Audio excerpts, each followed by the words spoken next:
ভালো ভালো hospital, cancer hospital সব জায়গায় গেছে। তারা একই কথা বলছে যে ক্যান্সার হয়েছে। তো ওনার বোন জামাই বলছে যে আপনি হোমিও ওষুধ খান, যে খাইলে ভালো হবে। পরে ওইখান থেকে রিপোর্ট গুলো এখানে পাঠাই দেওয়া হয়েছিল। পরে এখানে আসার পরে উনি, আগে ওনার সমস্যা ছিল উনি খাইতে পারতো না, কিছুই খাইতে পারতো না। সাগু জাল দিয়া খাইতো, মানে বমি করতে চাইতো, অস্থির হয়ে পড়া থাকতো। আলহামদুলিল্লাহ এখন খাইতে পারে, মাছ ভাত সবই খাইতে পারে। অস্থিরতা কমছে, আগে চিত হয়ে ঘুমাসতে পারতো না, পেটে পানি আসছিল।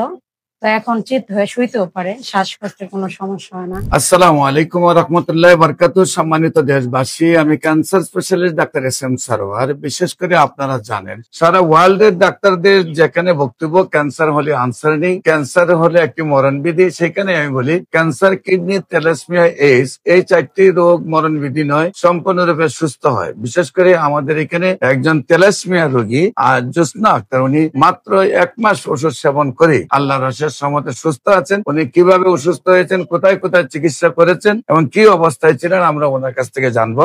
আপনার নাম? জ্যোৎস্না আক্তার। আপনার কি হয়? আমার যা হয়। আপনার নাম কি? আমার নাম মলি আক্তার। মলি আক্তার। আপনার জালের কি নিয়ে তো আপনি আসছিলেন? হ্যাঁ, তো আপনার নাম হলো জ্যোৎস্না আক্তার। আপনার স্বামীর নাম? বাবুল খান। আপনার মায়ের নাম? সালেহা বেগম। Post office? কুসুমহাটি, থানা দুহা, জেলা ঢাকা। আপনার কি প্রবলেম হয়েছিল, কিভাবে আপনি কোথায় চিকিৎসা করছেন আর কিভাবে সুস্থ হয়েছে? আচ্ছা, আমি বলি। আমার যা প্রথমে আর কি ব্লিডিং এর সমস্যা হয়েছিল। তারপর উনি আমাদের ওইখানে এক হসপিটালে এক ডাক্তার দেখাইছে, বলছে যে আপনার ওভারিতে সিস্ট হয়েছে, অপারেশন করা লাগবে। প্রথম আপনার ব্লিডিং হচ্ছে? হ্যাঁ, ব্লিডিং হয়েছে। তারপরে আপনার ডাক্তারের কাছে নিয়ে গেছেন? হ্যাঁ। তারপরে দেখা গেছে যে ওভারে সিস্ট হয়েছে। সেই ওভারে সিস্টের জন্য ওইখানে আর কোনো ডাক্তার দেখানো নেই, ডাইরেক্ট ঢাকা এসে পড়া। উত্তরা মানে বিভিন্ন ঢাকা শহরে মনে করেন ভালো ভালো হসপিটাল, ক্যান্সার হসপিটাল সব জায়গায় গেছে। তারা একই কথা বলছে যে ক্যান্সার হয়েছে। আগে আমরা মানে ওনারা কি যে মানে ওনার ট্রিটমেন্ট দেবো, ওনার ডিসাইডই করতে পারছিলাম যে কি করবো। পরে বলছে যে ওনাকে কেমোথেরাপি দেওয়ার পরে অপারেশন করব।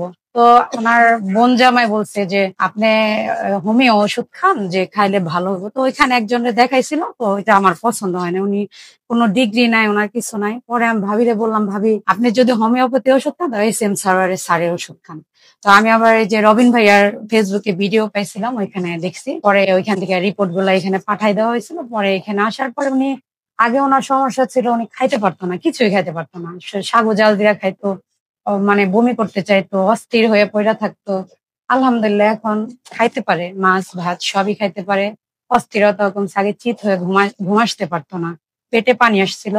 তো এখন চিত হয়ে শুইতেও পারে, শ্বাসকষ্টের কোনো সমস্যা হয় না। আর এখন একটু দুর্বলতা ছিল বেশি, এখন কমছে। আর এখন আলহামদুলিল্লাহ আগের যে চেহারাটা একটু ভালো হয়েছে। সম্মানিত দেশবাসী, আপনারা যতটুকু শুনলেন, উনি একেবারে বিছানায় ছিলেন, খাওয়া দাওয়া চলতো না, চিত হয়ে শুইতে পারতেন না। এমন অবস্থা থেকে আল্লাহর অশেষ রহমতে 1 মাসে উনি আমাদের কাছে খুব স্মার্ট একজন মহিলা হিসেবে উপস্থিত হয়েছেন এবং আল্লাহ সুস্থ করে রেখেছেন। এবং নিয়মিত আমরা ওনাদেরকে চেক আপ রাখবো।